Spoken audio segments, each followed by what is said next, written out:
is essentially the one that I did with all the students that went to the last Master Mentor Summit. And the business plan is really an important part of where several of you are at right now. You've found properties, and even if this isn't where you're at, you will be here in short order. And you've, let's say you found a property and the numbers look good. You know that you can make a solid profit on it, but you need financing. Um, well, you're going to need to present your project to an investor, be it a private investor or even some institutional lending. Having this information easily accessible is going to make that process easier. And so the business plan is not just a document that you write once and never see again. This is a living document that is meant to be a powerful tool. And as I mentioned at the summit, this is sort of a Swiss Army knife for your business. Uh, and and so you really want to use this on a regular basis, both for showing to investors and showing people outside of your company, your business, but also for employees to know the business plan and can access that, so you can refer to it to make sure what they're doing is on par and on point with what you want to see, as well as the years go on, end of the year review of how you've done compared to what your goals were, what your aspirations, what the whole purpose of your business is. All that comes into play in your business plan. Okay. And so the reasons why you build that business plan helps discover your weaknesses. And so when you're writing up a business plan, and I'll go through the basic portions or sections of the business plan so that you have an idea of the information that you want to present and the order or the concept of how to lay it out so that it's both useful for you, interesting for an outside reader, and useful for employees. And so the first thing is helping you discover your weaknesses. So when you're laying out how your business is going to function, the operations, etc., you're going to be going through a theoretical version of how things work, and that's the best way to test your business plan, your strategy, and see where the weaknesses are. So if you can see an obvious weakness before you do it in real life, you're saving yourself time and money. And this is sort of the theory crafting of your business to then adjust. And then you add the new you tweak your business so that you solve the problem, and you build that business plan better and better. So the more times you revise it, the more solid business you're going to have. And a lot of people have an idea of what their business is going to be, but when they actually sit down and brainstorm it, write it out with your core goals, and then how it's going to happen, what type of product you want to produce, what area you want to produce it in. As you start asking the questions of, well, how am I going to make this happen, and what problems are going to arise, and then you go 2-3 layers out, you're going to be adjusting how this business plan works in very detailed. And so the more detail you can get with that business plan, the more solid it will look to the outside investor, and see that you've really thought this all the way through. Identifying unconsidered business opportunities. I'm going to sell to a dispenser and or a dispensary, and I'm going to sell flour. Okay, well, when you start answering how are you going to get it to the dispensaries, which dispensaries are you going to, and say that dispensary actually also has a part of it, or someone that works very closely with it, or you have several areas around you that, or businesses around you for extraction. Well, because of your location and because you are solving one problem, you may realize that uh, you have an avenue of focus um, and profit and synergy within that area that you didn't contemplate before. And at the end of this, you may realize, oh, we need to incorporate extractions into our business plan because it would be profitable for X, Y, and Z. And so identifying that those possibilities that you didn't think about yet, it really comes out when you force yourself to write down how you're going to do it, and then you read over it and ask questions of yourself and your partners. Then analyzing the market and competition, and this is part of the research and due diligence. You have to do research in order to put information down on a page, and as you do that research, you become more knowledgeable and you understand the market better and better, which then is the same or ties into identifying unconsidered business opportunities. You plan and strategize for challenges preemptively. And so you come up with those problems and you can solve them ahead of time, or you can at least identify the points of your business that might be weak points that you have to watch out for. And if you're in a very highly competitive market, when you take your product and go to sell it, well, what happens if you can't move that volume of product? Well, if you had foreseen that and you have a storage plan, you're not going to sell it during the high volume periods of time where the prices go down. You're going to store it for those months until the price comes back up, and then you're going to sell it when the prices are higher. That is something you can preemptively anticipate if you're seeing that type of issue in the market, and plan it out in your business plan. And when it happens, you revert back to your business plan and see what plan you wrote out while your mind was calm, cool, and collected, thinking clearly. So, convincing partners, customers, employees that you're serious, people without a business plan versus people with a business plan. When they have a business plan, oh, these people are for real. They actually put it together a well organized, good business plan with good flow, and everything makes sense. They've thought about many different parts, and then forces you to calculate your profitability, right? So some people don't realize that they didn't actually figure out how much money they're going to make.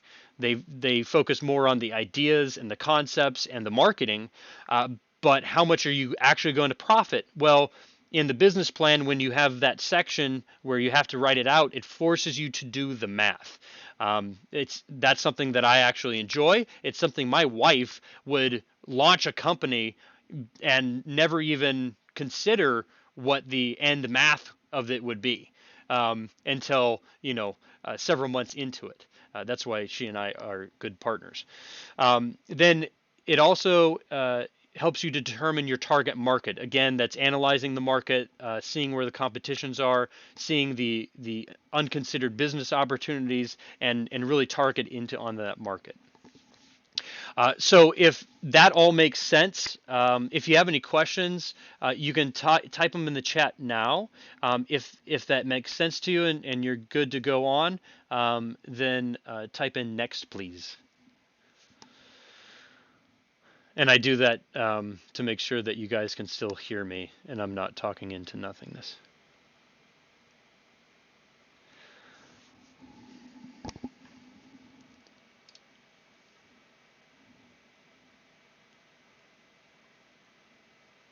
Are you guys able to hear?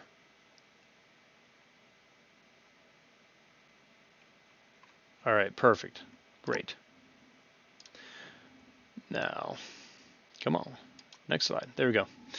So, business template, and this is the order that you would have the different sections and the different sections that you need.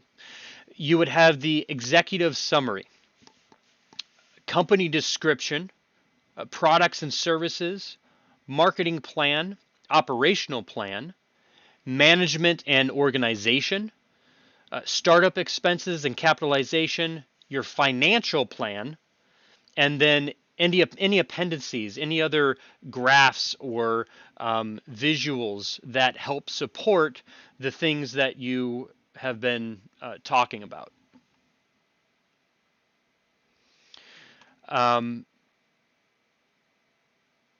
And yet, I know the chat's disabled. I'm having some technical difficulties, but I'm trying to keep the chat actually low, so we're not talking over each other. But if you have questions, put them in the question answer section. And so, also, you know, don't worry about taking notes at the end of the presentation, we'll just address it right now. I'm going to be sending this PowerPoint to you. All I need you to do is send an email to thor@teamarmando.com and just say, a business plan in the description or the subject, and then I will send this business plan PowerPoint to you. So don't worry about taking too many notes. I mean, you can take all the notes as you want, but I want you to kind of focus on the PowerPoint as we go. Okay, so let's go into each of these sections. Executive summary provides an overview of the rest of the document so that the readers know what information to expect and navigate to what they find most important. Because this document is going to be for multiple people. You'll have yourselves as business owners, you'll have your employees, and you'll have investors.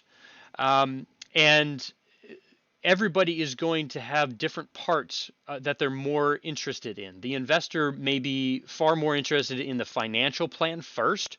And so this executive summary just lays out where that information is, and then in what order it's going to be, and then allows them to skip ahead if they want and check that out. Because if you're looking at several business plans, to read the entire document is actually difficult to get people to do unless it's laid out well and it has good flow. But if they can skip ahead to that part, the financials, and that's the most important thing to them, and they're like, okay, the rate of return that I should be getting here is high enough. It meets my criteria for that. It's going to meet my profitability that I'm looking for. Now I'm willing to read the rest of this. Whereas the employees might be more interested or specifically looking for operations. How are we supposed to be operating here? Someone's sick and not there, so there's an empty piece. Somebody has to fill the role. What's the role supposed to look like? You go to the operations, and it lays it out for you. And then for business owners, you might just be checking in on your goals. And so it states the intent and goals of the business in a concise manner, not the long, full detail version. And just a short elevator pitch type explanation of your goals for the business. And yeah, it's kind of like a table of contents for guiding the reader. The executive summary is a little bit more descriptive than just a table of contents. To do one at the very beginning, that's fine too, especially with page numbers if you have multiple pages, depending on how long the document is, how many appendices you have, how many extra parts you have.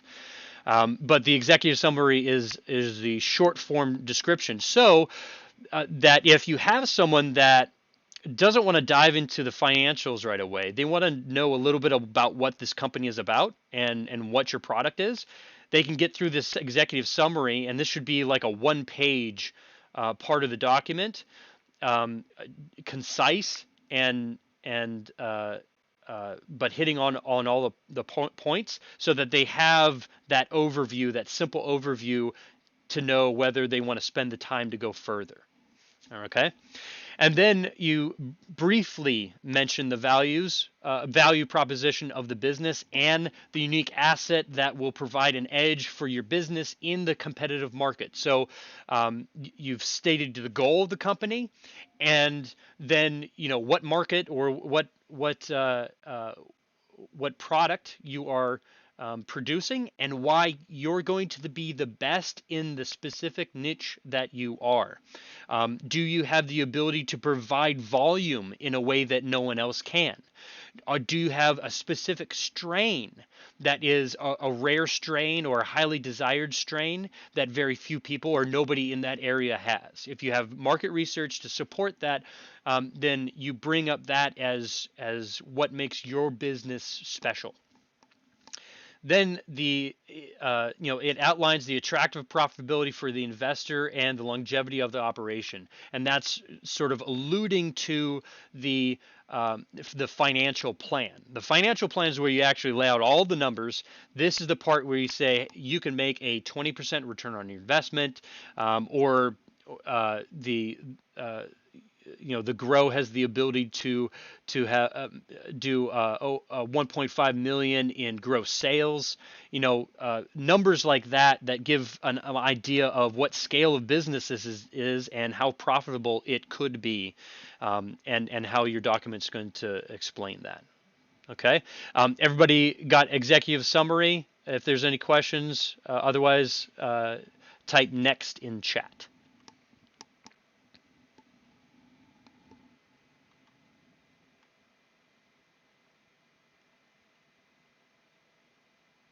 Okay, very good.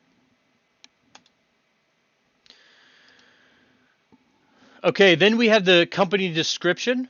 You've got the company name, the business structure, LLC member, admin roles, grower, trimmer, investor, how this business is going to be structured, all the different parts that you're looking to fill or already have filled.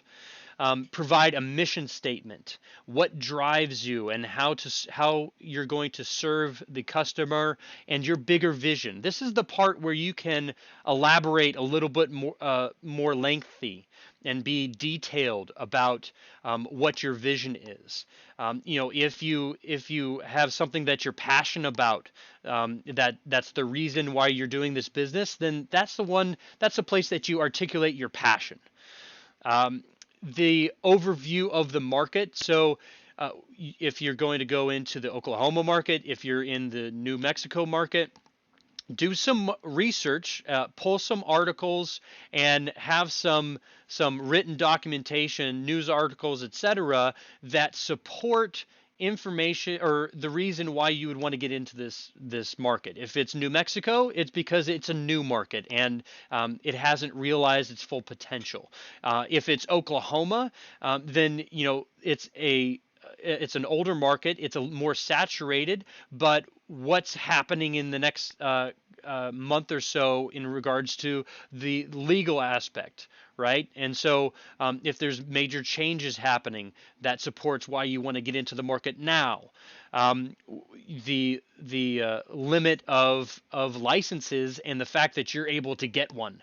That is a scarcity aspect that basically walls off the normal person that doesn't know how to do what you can do from even getting into the market. Okay, so those are some of the overview and target market information that you want to provide and have documentation for it. Oops.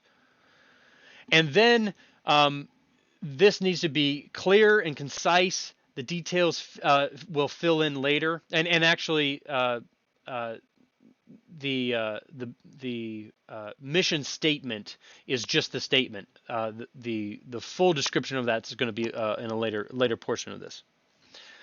I got so excited about the mission statement because I'm very passionate, as you may know. That's one of my favorite parts to dwell on.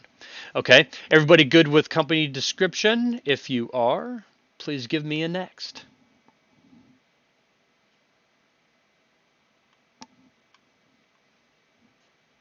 And I'm going to assume that we are. All right. Yeah. So now we've got the product and services. You list the different products that you're going to be growing, or if you also are incorporating extraction, you would list the all the different products that you would be able to produce. You're going to offer details and specific genetic profiles and educate the reader about the product a little bit. So, if they're an investor but they don't know anything about cannabis, you need to give them enough information or enough beginner information for them to catch up and know that cannabis, you know, the different effects of cannabis, why people buy it, how your product, um, uh, utilizes that and how it works. You're growing for flower and it sells for X, Y, and Z. Um, or you're incorporating extractions, and these are different products that are really popular right now, and why and how that's important. Okay. And then you can also talk a little bit about the growing process if you do soil grow versus hydroponics, and you can talk about the benefits of either one of those. So give them a little bit of information to get caught up, but uh, you don't have to do a full 101 class on cannabis and on growing, because a lot of people that are going to be interested in this, as well as your employees, may have a little bit of knowledge ahead of time, and can process that quickly, but it's still worth reading through and digesting. Okay, then you offer any market research about the market demand, and this is where you like attach the appendices if you have articles, and uh, referencing market trends, the type of products that are selling the most. You can do research with the dispensaries, and do surveys. You could put together a survey yourself and survey the dispensaries in the area and find out what product is moving, and if that's what you're using to choose the type of product that um, you're going to focus on, then that's perfect. Yeah, you can include graphs here, the visuals, pie charts, shiny shiny pictures. That all makes the story that you're telling far more interesting than just words. It's why when you're doing PowerPoints, you have color on the screen. It's not just a white screen with words. You put some visuals to it to keep people interested. And then you provide the reasoning for your decision to focus on that specific product, and how it aligns with your mission statement and your business structure. And so all the different parts of this business plan tie together. And in that way, the document will have good flow from one section to the next. It's going to reference the next part that you're going to talk about, and or a previous portion that you talked about. And when people are reading information and you start tying one bit of information with something they've already learned, and then tied to something that they're interested in learning in the future or alluding to, that's rising action. That's how you write a good story. This is how you also write a good business plan. Okay. So products and services, we'll go on to the next one. Don't type anything in the chat unless you have uh, a question. We'll try it that way. Perfect. Now, marketing plan. Okay. If you're enjoying this, you can give me a hell yeah, just to let me know that everything's going well. So the marketing plan in Hazel, you've got a question. Let me here. Can you are you able to talk? I don't have a question. I'm good. Thanks so much. Oh, okay. Yep, that's fine. Here we go. Um, it's good hearing your voice either way. In detail, explain the target market correlating to your product and service. Okay. This is you can expand on the information that you had been providing um, in um, the documents. What strategies will you use to get the word out about your product? So, the traditional advertising. Are you going to make a billboard? Probably not. But you don't have to limit it just to word of mouth. And so you want to have a game plan of how you're going to spread the word that you're this new company and what product you're providing, and come up with that strategy and articulate it in a way that an investor is going to see it and say, oh yeah, that's a well thought through marketing plan to get known. And once you get known, once you get your customers and get brand loyalty, then everything is a whole lot easier. But this is the startup part. And so you're gonna need to come up with a couple different strategies that you can execute. Some that are low cost, and maybe some that you're willing to put some money back into. And this all depends on everybody's individual business, but that's that section that you're going to be doing. And then, what relationships you have, or what relationships have you developed? For example, with dispensaries, with extraction companies, um, with any other local businesses, if you're involved in the Chamber of Commerce in some way, like all that information is good to know that you're building a network, a business network in the area that you're starting up. And the more you can do with that, the more well, the stronger your network is, the more stable your business will seem to people, especially investors that understand how business works. If you have any special acquaintances, or connections that you want to list there that would make it obvious that you have an up on the rest of the competition, then that's great. That's something that you want. If you have a good relationship with a well-known grower, for example, or a well-known company that would benefit, and you can kind of piggyback off of their notoriety. That's something to bring up at that point. And then if you have logos and specific packaging, you can articulate or show it there, and that's always fun. More pictures and more interesting. So that's marketing plan. Okay, now your operational plan describes in detail the process and schedules your company for or a company uses to produce your product from seed to sale. And we can go over a little bit more detail with this if we need to in later meetings or Zoom calls. I actually want to go through and show you an actual operational grow plan and schedule. So lay out that grow schedule, the harvest rotations, the nutrients, the operations for plant health, and if there's an outbreak or something like that. Also included drying, curing, processing, packaging, and transportation details. And then you can keep specific trade secrets out of the document, but you can generally allude to it and have the general understanding from start to finish how this process is going to go. Okay. Then you've got management and organization. You can explain how your administrators, growers, employees, and temps function together.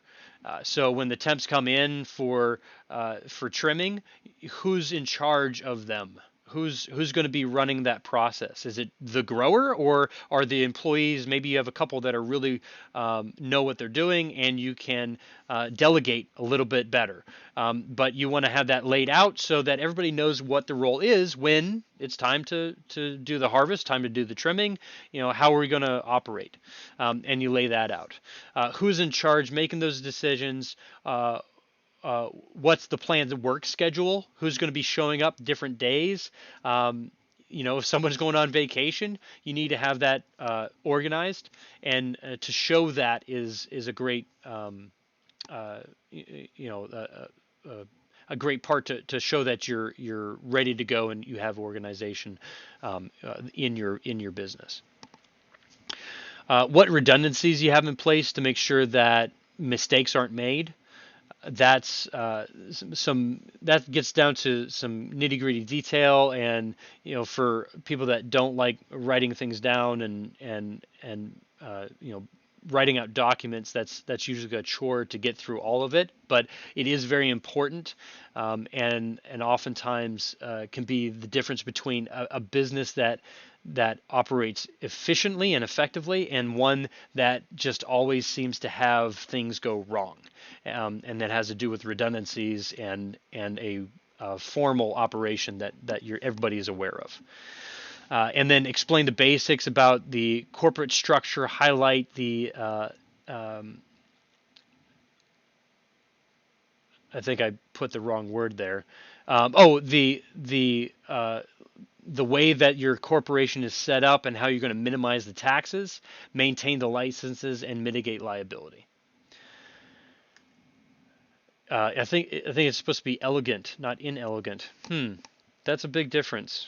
I might have to go in and edit this.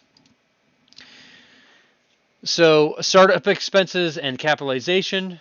You have the purchase of the property, the leasing fees, the purchase equipment, building repairs, license fees, inspection fees, attorney fees, marketing expenses, and you just lay out all of that startup, and that is a lot of information.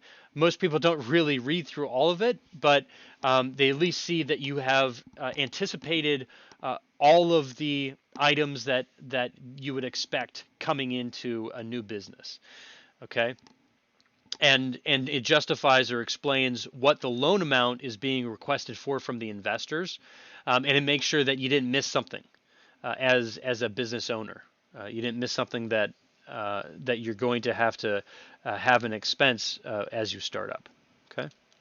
Then your financial plan, and this is this spreadsheet is super simplified, but what it would lay out like a profit loss balance sheet, is how extensive that you can do this, and this helps you find hidden costs and unexpected expenses that you have. But you're providing an accurate description of your company's financials, where you are, why you need the funds, what those funds how you would use those funds, how that part of the operation would work. Timelines are also useful in this. So all the different aspects of your financial setup. Okay. And then your appendices are documents that supplement information in the body of the plan. These might be contracts, leases, purchase orders, intellectual property, key managers, resumes. If you have a specific grower that has a lot of years of experience, that's something you want to highlight. Market research data, all those articles and documents, anything that supports the assumptions or statements made in that plan. And so if you notice, each step that we go leads into the next one, and at the very end, the appendices are where you tie in all the extra information, and it ties back to all the different parts of the business plan. And that's the appendices is something where the documents, for you as a business, your tax returns and your profit and loss to review whether you've been a successful business this year, would go down in there. You don't have to show that to everybody, but for your personal use, you definitely put it in that business plan document, and then you can very forensically analyze your business on all these different parts and make tweaks instead of huge corporate shifts and big turnarounds and changes. You can make tweaks and adjust the business so that you keep the business operating at peak for performance, just like you keep the plants operating at peak performance.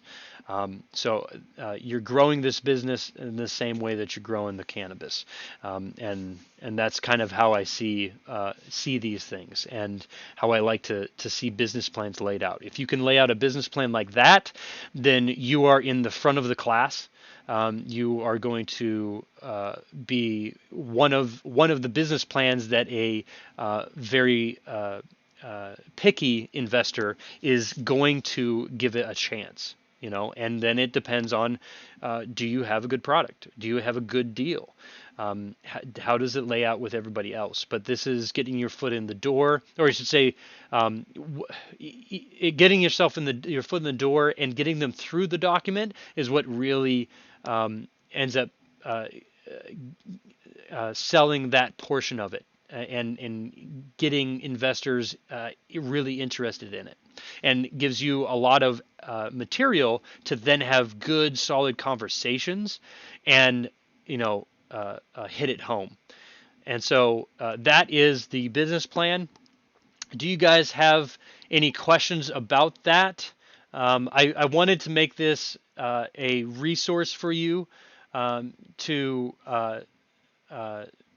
better start that business plan and have some guidance, and get get this part started. You can do that anytime in the business process. So whether you have a property on a contract, or you're still looking for a property, or you have a grow going, if you don't have a business plan, this is a thing that you want to put together and be able to use. And it's often something that people either don't think that they need, or most often procrastinate, which is how I handled it for the first 10 years of business for myself. But I've since found an almost enjoyment at putting together a business plan, and telling the story. Clarissa, you wanted to see the financial plan. Is there anything specific you had questions about?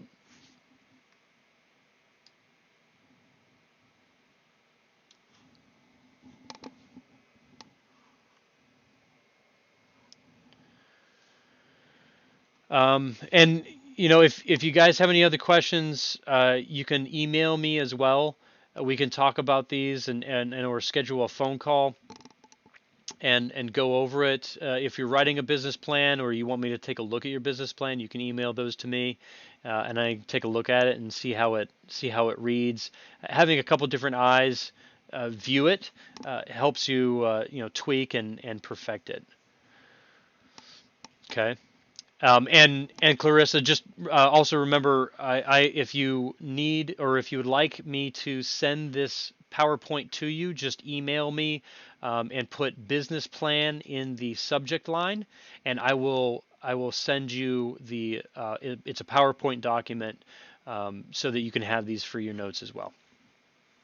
Okay.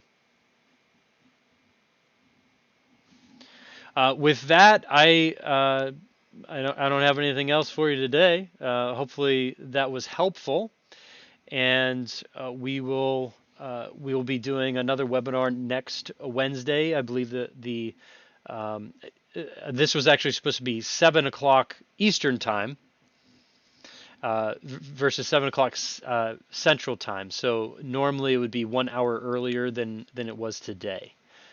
So hopefully we will see you there.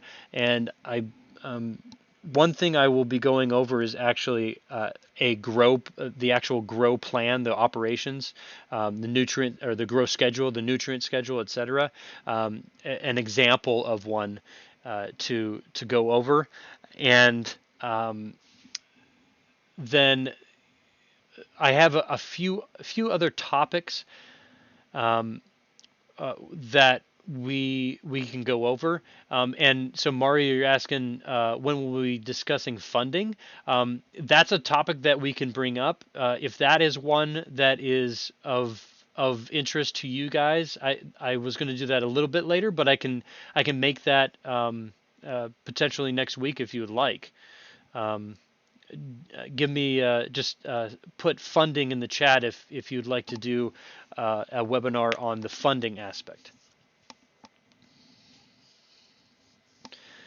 And you can always email me uh, items that you would like to review.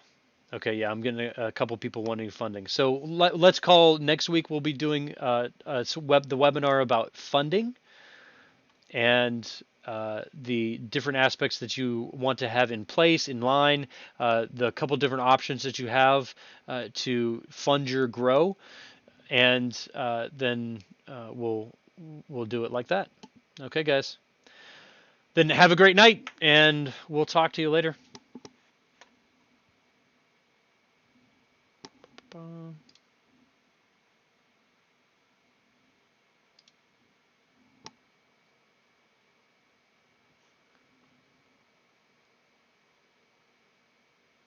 I got you, Clarissa. I have a couple calls, and then I'll give you a call.